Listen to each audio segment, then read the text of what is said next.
de votre émission matinale Le meilleur réveil pour le compte de cette semaine sur Guérit TV Monde et surtout en ce jour spécial où le monde entier célèbre l'amour. Mesdames et messieurs, avec tout mon amour, bonjour et bienvenue. Vous le savez, la première rubrique, c'est bien sûr la revue des titres et ce sera comme d'habitude avec Mathieu Kolaole-Boko qui s'avance déjà sur ce plateau. Mathieu Kolaole-Boko, bonjour et bienvenue. Bonjour, Amanda Esmeralda, Daké.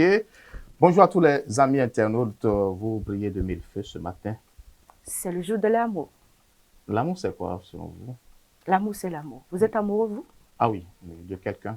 Ah bon? Oui. Est-ce qu'on peut connaître son nom? Non, il faut que tous les amis internautes soient captés sur mon statut à partir de midi 00 pour voir la photo que je voulais mettre. D'accord, merci. Alors, c'est parti avec vous pour la revue des titres. La revue des titres, mesdames et messieurs, on démarre par le quotidien Maison. Il s'agit de la guérite, bien évidemment, la guérite qui met du passé honteux à une nouvelle vision du système politique. Yawedewou annonce-t-il un grand bouleversement? S'interroge la guérite. L'opposition n'a-t-elle pas jubilé trop tôt en parlant justement du discours de Rumbedi contre l'exclusion et son appel au dialogue?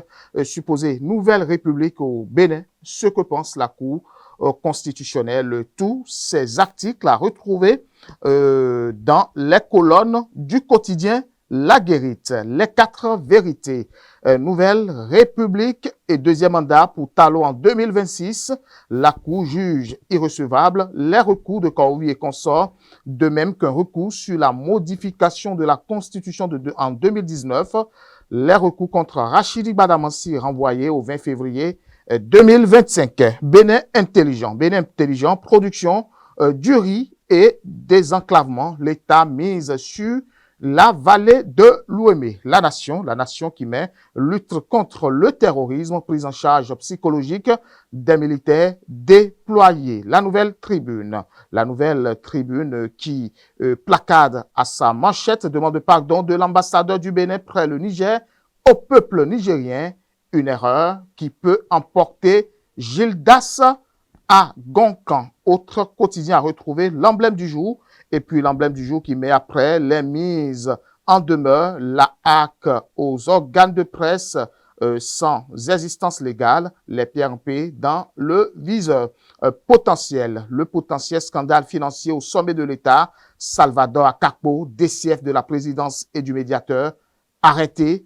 Il est placé en garde à vue à la brigade économique et financière. Matin libre qui met apologie d'un mandat de plus pour Talon, un recours contre Yawedewou qui sera devant la Cour constitutionnelle.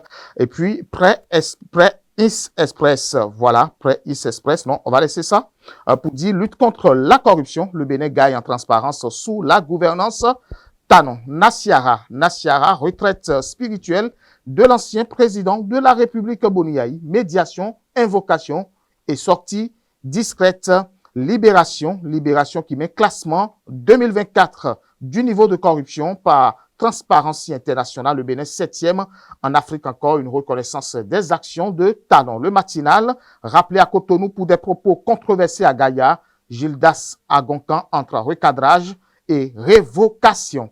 Et puis, fraternité, évacuation des militaires béninois blessés en France, une décision qui remonte le moral de la troupe.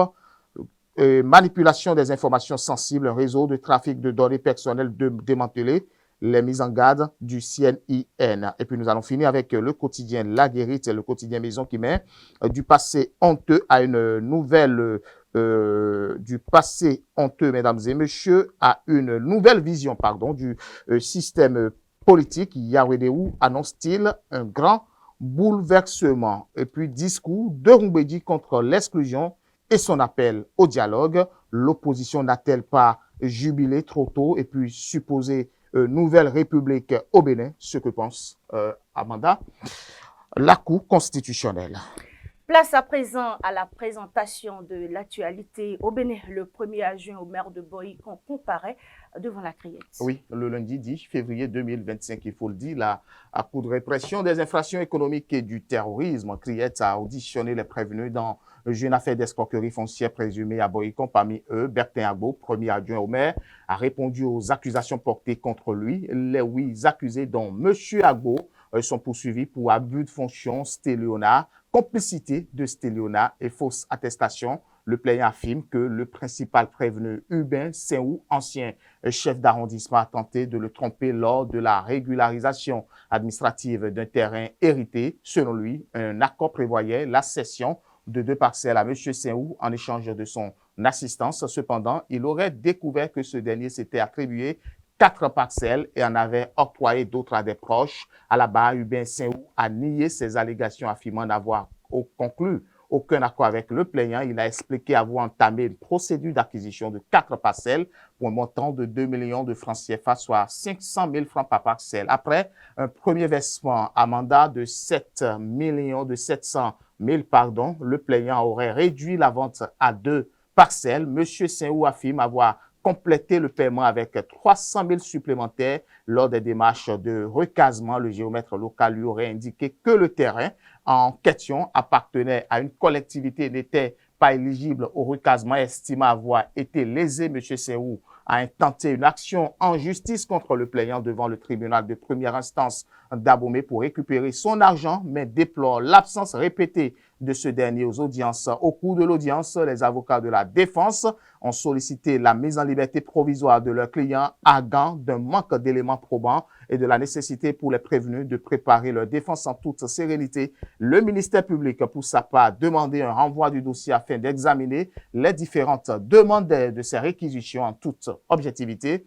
Le substitut du procureur spécial a obtenu le renvoi du dossier à Witten pour permettre une meilleure appréciation des éléments du dossier, statuer sur les requêtes présentées.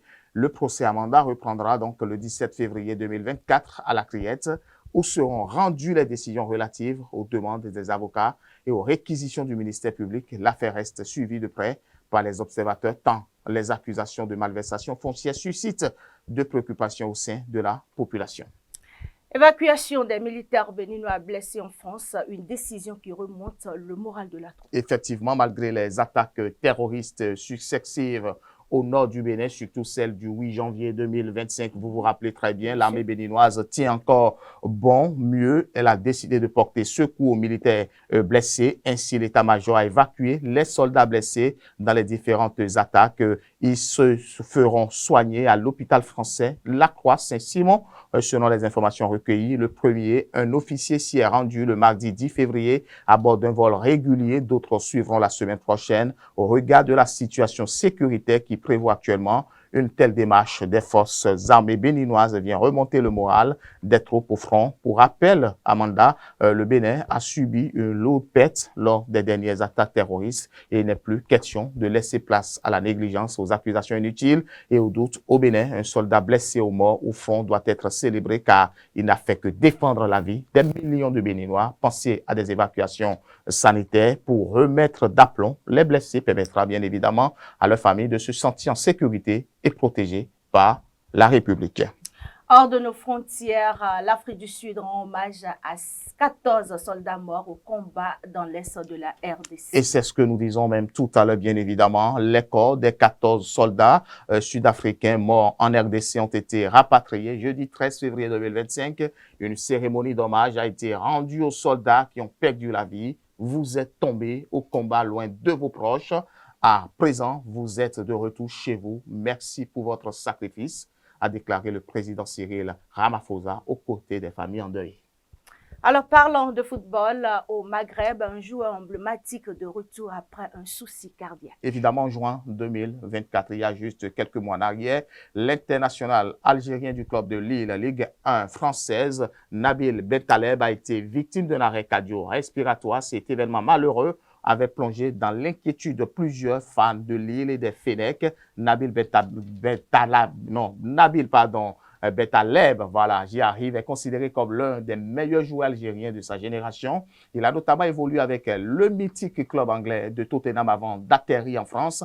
Et suite à son arrêt cardio-respiratoire, bon nombre de personnes ont cru que Le champion d'Afrique 2019 allait mettre un terme à sa carrière après plusieurs mois d'incertitude et d'inquiétude. Nabil Bentaleb retrouve enfin le chemin des terrains. Le milieu de terrain international algérien a reçu l'aval des médecins pour reprendre l'entraînement, une nouvelle qui réjouit aussi bien son club, l'OSC, que ses nombreux supporters. Depuis son malaise, la carrière de Bentaleb était en suspens.